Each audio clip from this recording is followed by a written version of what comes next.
Mucho antes de que Medellín existiera como una ciudad de concreto, vidrio y asfalto, el territorio que hoy ocupa era un santuario de silencio y verdor. Imagina un valle inmenso, abrazado por cadenas montañosas que parecían tocar el cielo, cubierto a menudo por una niebla espesa que se arrastraba entre las colinas como un manto fantasmagórico. No era un lugar vacío. Lejos de estar deshabitado, este ecosistema complejo bullía de vida. Era el hogar de comunidades que entendían la tierra no como un recurso para explotar, sino como una madre a la que debían respetar. Este valle no fue descubierto por ojos extranjeros, ya estaba descubierto, habitado, trabajado y amado durante milenios por sus primeros pobladores. Los nutabes y los tajamíes fueron los arquitectos invisibles de esta tierra. Sus huellas no estaban hechas de ladrillo, sino de caminos de tierra pisada por generaciones, de terrazas de cultivo esculpidas en las laderas y de una sabiduría profunda sobre los ciclos de la naturaleza. Para ellos, cada elemento tenía un propósito sagrado. El clima cambiante dictaba los tiempos de siembra. El agua de los ríos, cristalina y rápida, era la sangre que alimentaba sus cultivos. La vegetación densa proveía medicina, alimento y refugio. Vivían en armonía con el entorno, desarrollando formas de vida adaptadas, donde la supervivencia no implicaba la destrucción, sino la coexistencia. Pescaban en los ríos con técnicas sostenibles, cultivaban maíz y yuca respetando los tiempos de la tierra, y tejían comunidades fuertes, unidas por rituales y creencias compartidas. Sin embargo, la historia es un río que nunca se detiene. Con el paso del tiempo, en el siglo XVI, el horizonte cambió. La llegada de los colonizadores españoles transformó ese equilibrio ancestral de manera irreversible. Lo que antes era armonía comenzó a fracturarse. Llegaron nuevas estructuras sociales, económicas y culturales, traídas con la fuerza de las armas y la cruz, que alteraron para siempre la relación entre el ser humano y el territorio. Las comunidades indígenas fueron desplazadas, sometidas o diezmadas por enfermedades y guerras. El valle, antes un templo de la naturaleza, se convirtió en un escenario de conquista. Pero Medellín no nació de un solo momento de gloria o de tragedia. Fue un proceso largo, doloroso y lleno de matices. Un proceso lleno de cambios graduales, tensiones constantes, avances lentos y retrocesos abruptos. Cada etapa, desde la primera pisada indígena hasta el primer edificio colonial, dejó una huella invisible pero indeleble que aún hoy, si se escucha con atención, se puede percibir bajo el ruido de la ciudad moderna. En este punto del tiempo, el valle continuaba transformándose lentamente, acumulando capas de historia como sedimento en un río. Cada día que pasaba, la tierra guardaba un nuevo secreto, una nueva lucha, un nuevo sueño. Lo que más adelante definiría la identidad de Medellín comenzaba a fraguarse en el fuego de la resistencia y la adaptación.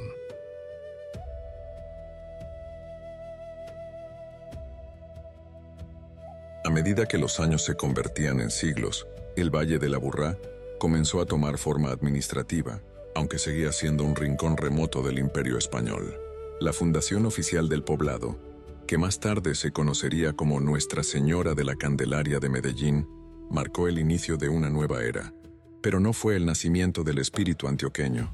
Ese espíritu se forjó más al norte, en las montañas agrestes de Santa Fe de Antioquia, y luego bajó hacia el sur, buscando nuevos horizontes. Durante los siglos XVII y XVIII, la región creció gracias al trabajo incansable de sus habitantes. No era una tierra de riquezas fáciles como el oro de las minas del norte. Era una tierra que exigía sudor. Los antioqueños de la colonia desarrollaron una cultura basada en la agricultura, el comercio a pequeña escala y una religiosidad profunda. Las familias se organizaron en haciendas dispersas, conectadas por caminos de mulas que serpenteaban entre la niebla. Este periodo fue crucial para formar el carácter de la gente. La geografía difícil, los ríos caudalosos que había que cruzar y las montañas que había que escalar, forjaron a un pueblo resistente, ingenioso y emprendedor. Aprendieron a hacer mucho con poco. Si no había camino, lo abrían. Si no había puente, lo construían. Esta mentalidad, nacida de la necesidad en la época colonial, sería la semilla que más tarde haría florecer la industria. Sin embargo, la sociedad no era igualitaria. Existían profundas diferencias de clase y raza. Los indígenas, los mestizos y los afrodescendientes cargaban con el peso del trabajo físico y la marginación social, mientras una élite colonial controlaba las tierras y el poder político. Esta tensión social, latente durante la colonia, sería un factor determinante en los siglos venideros. La historia de Medellín no es solo la historia de los que fundaron, sino también la de los que fueron silenciados, cuya sangre y esfuerzo corren por las venas de la ciudad actual. El valle seguía transformándose. La selva retrocedía lentamente ante los cultivos de tabaco, caña de azúcar y los primeros cafetales. El sonido de las campanas de las iglesias se mezclaba con el canto de los gallos y el rumor de los ríos. Pero en el horizonte político de América se avecinaban vientos de cambio. La idea de libertad comenzaba a susurrar en los oídos de los criollos, y la colonia tambaleaba bajo su propio peso. El siglo XIX trajo consigo la independencia, pero también trajo nuevos desafíos. Medellín, ahora parte de una nación llamada Colombia, tuvo que encontrar su lugar en el caos postcolonial. Las guerras civiles entre liberales y conservadores sacudieron la región, dejando cicatrices profundas. Sin embargo, incluso en medio de la inestabilidad política, la gente del valle no dejó de trabajar. Fue en este siglo cuando Medellín comenzó a ganar fama. Gracias al auge de la minería de oro en zonas cercanas y al comercio, la ciudad empezó a acumular capital. Pero más importante que el dinero fue la inversión en cultura. Medellín se ganó el apodo de la Atenas suramericana. ¿Por qué? Porque sus habitantes creyeron firmemente que la educación y las artes eran el camino hacia el progreso. Se fundaron teatros, bibliotecas y escuelas. La música, la poesía y el teatro florecieron en los salones de las familias adineradas, pero también en las plazas públicas. La ciudad se modernizaba. Llegó el telégrafo, llegó el teléfono y finalmente, en 1875, llegó el ferrocarril. El tren fue una revolución. Conectó el valle con el río Magdalena y a través de él, con el mundo. Lo que antes tardaba semanas en llegar, ahora tardaba días. El comercio se disparó. Medellín dejó de ser un pueblo agrícola para convertirse en un centro comercial vital. Pero el cambio más drástico estaba por venir. A finales del siglo XIX y principios del XX, una semilla plantada años atrás comenzó a dar frutos: el café. El grano de oro transformó la economía antioqueña. Miles de campesinos migraron hacia las tierras frías del occidente para cultivar café, creando una red de pueblos y veredas que alimentaría a la ciudad. El dinero del café fluyó hacia Medellín, y con él llegaron las ideas de industrialización. La ciudad miró hacia el futuro con una ambición desmedida. Ya no querían solo comerciar, querían producir, querían manufactura, querían ser una potencia. Y así, entre las montañas, comenzó a sonar un nuevo ruido: el ruido de las máquinas. El siglo XX es, sin duda, el siglo que definió la Medellín moderna. Fue la era de las fábricas, del humo, de los pitos que marcaban el tiempo de vida de miles de personas. La industria textil se convirtió en el motor económico de la ciudad. Empresas como Coltejer, Fabricato y Coltecon se levantaron como catedrales del trabajo, empleando a decenas de miles de obreros. Medellín se ganó el título de la capital industrial de Colombia. Las chimeneas de las fábricas decoraban el paisaje urbano y el aire se llenaba con el olor a algodón y maquinaria. Era una época de progreso tangible. Se construyeron carreteras, hospitales y universidades. La clase media creció. La ciudad se expandió más allá del centro histórico, devorando los valles circundantes. Con la industria llegó la migración masiva. Miles de campesinos, atraídos por el sueño del empleo en las fábricas, dejaron sus veredas y subieron al valle. Buscaban una vida mejor para sus hijos. Buscaban educación, salud y estabilidad. La ciudad creció a un ritmo vertiginoso. Barrios como Buenos Aires, Manrique y Popular comenzaron a poblarse. La cultura también cambió. La música popular, las fiestas patronales, el fútbol y las tertulias de café definían la vida social. Medellín era una ciudad orgullosa de su trabajo. El paisa era visto como el hombre y la mujer trabajadores, ahorradores, emprendedores. Había un sentido de comunidad fuerte. La ciudad parecía imparable. Se construyó la primera hidroeléctrica, trayendo luz eléctrica que iluminaba las noches del valle. Se pavimentaron calles. Se creó un sistema de acueducto moderno. Sin embargo, este crecimiento explosivo también trajo problemas. La ciudad no estaba preparada para recibir a tanta gente tan rápido. La planificación urbana se quedó corta. Los servicios públicos colapsaron en las zonas periféricas. La desigualdad comenzó a marcar el paisaje.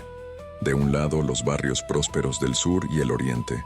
Del otro, las laderas del norte y el occidente, donde la gente se asentaba como podía, construyendo casas de ladrillo sin techo, escalera por escalera en busca de un lugar bajo el sol. A mediados del siglo XX, Medellín era una potencia económica, pero también era una olla de presión social.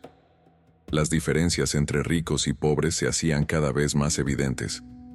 Y entonces, en las décadas de los 70 y 80, la presión estalló. Es imposible contar la historia de Medellín sin hablar de sus cicatrices más profundas. La historia no es solo luz, también es sombra. Y en las décadas de 1970 y 1980, una sombra enorme y oscura cubrió el valle. El narcotráfico llegó a Colombia y encontró en Antioquia un terreno fértil. La geografía montañosa, la cultura emprendedora, desviada hacia lo ilegal, y la pobreza en ciertas zonas crearon el caldo de cultivo perfecto. De la noche a la mañana, el dinero fácil inundó la ciudad.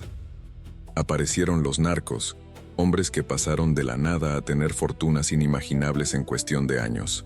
Figuras como Pablo Escobar Gaviria marcaron este periodo con una fuerza devastadora. Escobar, nacido en Río Negro pero con su centro de operaciones en Medellín, lideró el Cartel de Medellín, una organización criminal que desafió al Estado colombiano y al mundo entero. No fue solo un criminal, se convirtió en un fenómeno social complejo.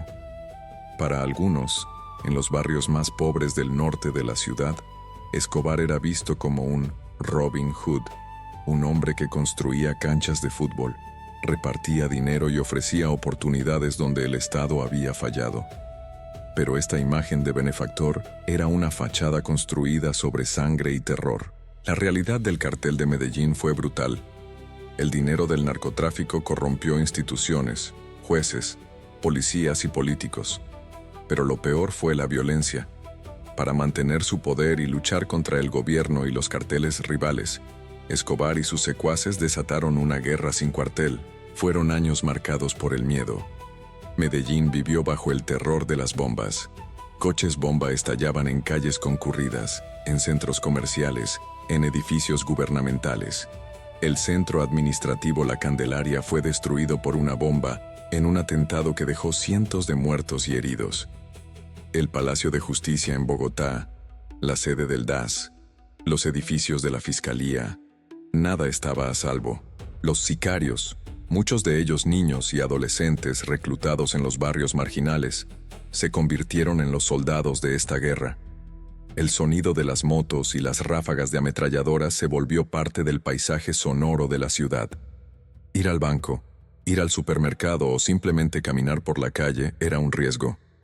Hubo toques de queda no oficiales. La gente se encerraba en sus casas al caer la noche. La ciudad estaba herida de muerte. La economía formal colapsó en muchos sectores.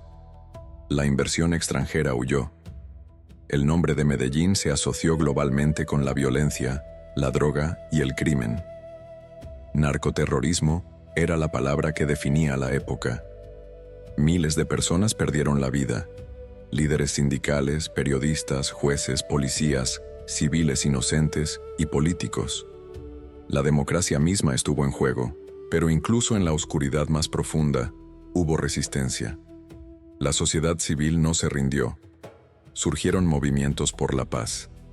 Las madres de las víctimas comenzaron a marchar con fotos de sus hijos asesinados. Los artistas, los escritores y los educadores siguieron trabajando, manteniendo viva la esperanza de que Medellín podía ser más que la ciudad del miedo. El punto de inflexión llegó a principios de los años 90. La presión internacional, la lucha del Estado y la traición entre los mismos narcos llevaron a la caída del cartel. Pablo Escobar fue dado de baja en 1993 en una azotea de un barrio de Medellín, poniendo fin a la era del terror, pero dejando a una ciudad devastada, traumatizada y llena de deudas sociales pendientes. La década de los 90 fue un periodo de transición dolorosa pero necesaria. Medellín tuvo que lamerse las heridas. El miedo no se fue de un día para otro. Tomó años reconstruir la confianza, pero algo importante estaba cambiando en la mentalidad de sus líderes y de su gente. Se entendió que la violencia no era solo un problema policial, sino un problema social. La desigualdad, la falta de oportunidades y el abandono de los barrios populares eran las raíces del conflicto. A partir de los años 2000, y con mayor fuerza a partir de 2004, Medellín emprendió uno de los procesos de transformación urbana más admirados del mundo. Se implementó una política llamada urbanismo social. La idea era simple pero revolucionaria: llevar lo mejor de la ciudad a las zonas más pobres. Se invirtió masivamente en transporte. Se inauguró el Metro de Medellín en 1995, no solo como un medio de movilidad, sino como un símbolo de orgullo y modernidad. Pero no se detuvo ahí. Se crearon las líneas del Metrocable, teleféricos que conectaron los barrios más altos y empinados de las laderas con el sistema de transporte masivo. De repente, un viaje que antes tomaba horas caminando por escaleras interminables, se redujo a minutos. Se construyeron las bibliotecas parque. No eran simples edificios de libros, eran centros culturales imponentes, con arquitectura de vanguardia, ubicados estratégicamente en los barrios más vulnerables. Lugares como la Biblioteca España en Santo Domingo Savio o la Biblioteca León de Grave en La Ladera se convirtieron en faros de esperanza. Lugares donde los jóvenes podían estudiar, usar internet, aprender música y soñar con un futuro diferente al de la calle. Se mejoraron los espacios públicos. Se crearon parques, plazas y senderos ecológicos. Se intervenaron barrios enteros con escaleras eléctricas, como en la Comuna 13, que pasó de ser una zona de guerra controlada por guerrillas y paramilitares a un ejemplo de resiliencia y turismo comunitario. La educación se convirtió en la prioridad número 1.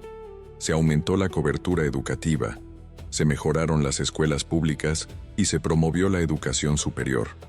La ciudad comenzó a mirar hacia la tecnología y la innovación. Se crearon distritos de innovación como Ruta N, atrayendo empresas de tecnología de todo el mundo. Medellín ya no quería ser solo la ciudad de las telas, quería ser la ciudad del conocimiento. La transformación no fue solo física, fue cultural. Medellín comenzó a sanar. La gente volvió a salir a las calles. El miedo dio paso a la confianza. La ciudad se abrió al mundo. El turismo creció, pero no un turismo de curiosidad morbosa, sino un turismo interesado en la historia, la cultura y la transformación. Hoy, en 2026, Medellín es una ciudad de contrastes vibrantes. Es una metrópoli moderna, con rascacielos de vidrio en el poblado y laureles, centros comerciales de clase mundial y una gastronomía que atrae a chefs internacionales. Es una ciudad joven, llena de energía, con una escena artística y musical que exporta talento a todo el mundo. El reggaetón y la música urbana, nacidos en sus barrios, son ahora himnos globales. Pero también es una ciudad que no olvida. Las cicatrices siguen ahí. La desigualdad persiste. Hay barrios que aún luchan contra la pobreza y la violencia micro, herencia de décadas de abandono y conflicto. El reto de Medellín hoy es consolidar la paz y asegurar que el progreso llegue a todos los rincones, no solo a las zonas privilegiadas. Sin embargo, lo que define a Medellín hoy es su capacidad de reinventarse. Es una ciudad que ha demostrado que el cambio es posible. que incluso desde las profundidades del dolor y la violencia se puede construir un futuro de esperanza. Sus montañas siguen abrazando el valle, verdes y majestuosas. Sus ríos, ahora más limpios, siguen cantando. Y su gente, esa mezcla de descendientes de indígenas, colonos, afrodescendientes y migrantes de todo el país, sigue construyendo con sus manos, con su voz y con su alma. Medellín no es perfecta. Enfrenta desafíos ambientales, retos de movilidad y problemas sociales complejos. Pero su mayor fortaleza no está en sus edificios ni en su metro. Su fortaleza está en su gente, en la abuela que vende arepas en la esquina con una sonrisa, en el joven que estudia ingeniería en la biblioteca del barrio mientras trabaja por las noches, en el artista que pinta un mural de colores sobre una pared que antes estaba gris por el miedo. Medellín es una historia viva, una historia que comenzó en la niebla de un valle habitado por sabios indígenas, que creció con el sudor de los arrieros y los obreros, que sufrió con el plomo y la pólvora de los narcos, y que renació con la tinta de los libros y el acero de los cables del metro. Cada calle, cada barrio, cada rostro cuenta una parte de esta historia. Y esa huella no es solo de piedra o de concreto, es de memoria, de identidad, de corazón. Porque Medellín, más que una ciudad, es un símbolo de que la resiliencia humana no tiene límites, un símbolo de que, sin importar cuán oscura sea la noche, el amanecer siempre llega, y cuando llega, ilumina un valle que se niega a morir, un valle que elige, una y otra vez, renacer. Al llegar al final de este recorrido por la historia, es importante detenerse a reflexionar sobre lo que significa Medellín hoy para Colombia y para el mundo. No es solo un caso de estudio urbano, es un testimonio de la capacidad humana para superar la adversidad. El legado de Medellín no es solo su infraestructura, es el modelo de participación ciudadana, es la forma en que los barrios se organizaron para exigir sus derechos. Es la forma en que la sociedad civil se plantó frente a la violencia y dijo, basta. Figuras como Pablo Escobar Gaviria quedan en la historia como una advertencia, como la cara más oscura de la ambición desmedida y la falta de Estado. Pero la respuesta de Medellín a ese legado de muerte no fue más violencia, fue educación, fue cultura, fue urbanismo inclusivo. Fue la decisión colectiva de no ser definidos por lo peor que les pasó, sino por lo mejor que fueron capaces de construir después. El valle que una vez fue cubierto de niebla hoy brilla con las luces de millones de hogares.